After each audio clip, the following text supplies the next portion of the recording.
This is Democracy Now! I'm Amy Goodman with Juan Gonzalez. Well, the Trump administration has once again slashed the number of refugees allowed to resettle in the United States.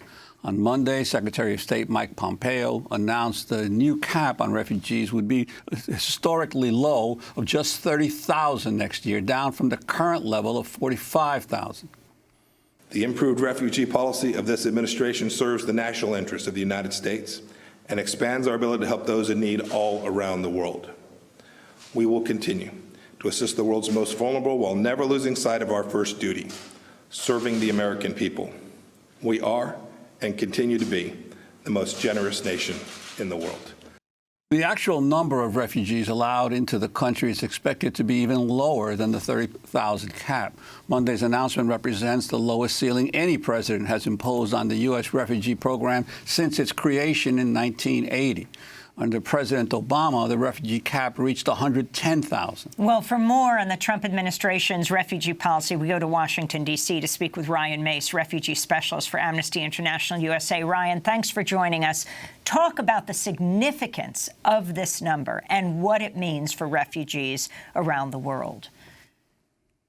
Yes, thank you so much for having us on. It's an honor to be on. Yeah, this really is quite significant, the announcement that the Secretary made on Monday. It really is, we're calling it an abandonment of our commitment to this vital protection. The U.S. Refugee Admissions Program is a program that was started in the 1980 Refugee Act. It's a bipartisan program. It's a program that we should all be very proud of. Over 3 million refugees have been resettled through this program since 1980.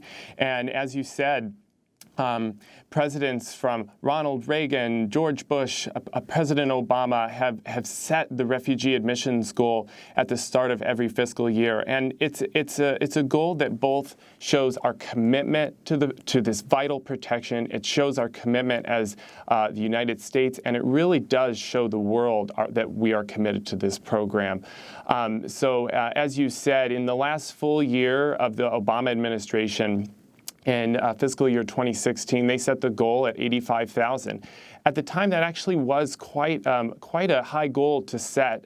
Previously, the goal had been around 70,000. So and as you might recall, this was during the time, we're still in this time, but where Syrian refugees were obviously really on the front page of the news. There was a lot of political pressure for the United States and other countries to do more. And President Obama and the administration realized that. They set a goal that was definitely a higher goal than there had been. But the political will was there to say, we are going to do this, and that meant that they had to do the work to achieve that goal. We had to send people to do interviews on the ground, those security interviews that are so important, and we achieved that goal. It was 85,000, just a little under that, but they did meet that goal, and that's really the difference between previous administrations and the current one that we're in. Is that previous administrations set that goal at the start of the fiscal year in consultation with Congress and the American people, and they set that goal, and then they worked to achieve it throughout the year. And the difference is that at the start of this fiscal year, the one that we're in, the Trump administration set a goal of 45,000. At the time, that was the worst goal, that the lowest goal that any administration had ever set. And unfortunately, there has been really no effort to try and reach even half of that goal.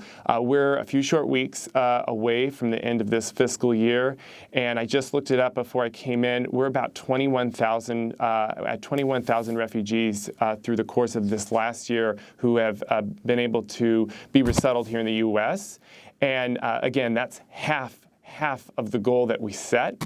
And that is so unfortunate. That leaves behind families who are seeking to be reunited with relatives here in the U.S. It leaves behind people who urgently need medical attention. It leaves behind people who are real risk of their life or their well-being in the countries in which they're in. So, and Ryan, if I can ask you, in terms of the admissions and resettlement, could you talk about what countries the large bulk of the refugees are coming from now, let's say during the Trump administration? Has there been any change from under the Obama administration in terms of the countries from which people are coming? Yeah, of course. I mean, if you look at the difference in the past few years, you really can see, of course, every country has gone down, unfortunately, simply because of course, the goal has lowered so significantly in the past 2 years of this Trump administration. You're also seeing that, again, there's only a few countries where you're really seeing over a couple of thousand refugees even coming. Most countries in this fiscal year are in the hundreds because, again, we're talking about such a low number compared to previous fiscal years. I think one of the most stark numbers is, of course, for Syrian refugees. The Syrian refugee crisis, of course, everyone knows it's one of the worst refugee crises that we've faced. There's millions of refugees who have been forced to flee Syria, usually to the surrounding region. Jordan, Lebanon, other countries really do host a significant amount. It will be shocking, but the United States this year has only accepted 60 Syrian refugees this year, a shocking number.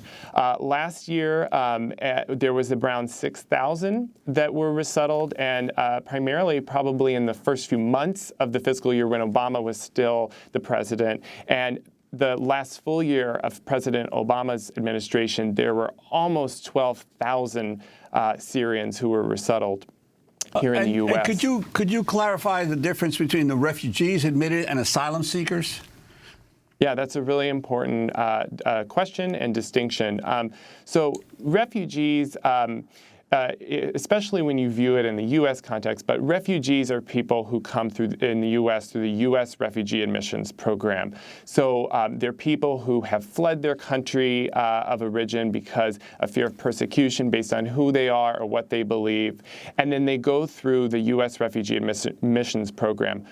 Usually they're referred by the United Nations. They've gone through the United Nations' own vetting and biometric process. And then once the UN refers them to the U.S. for resettlement, because the UN believes that they would be well placed in the U.S. because of either a family connection, a U.S. tie, or because we have, of course, the ability to accept them. The U.S. is historically received the largest amount.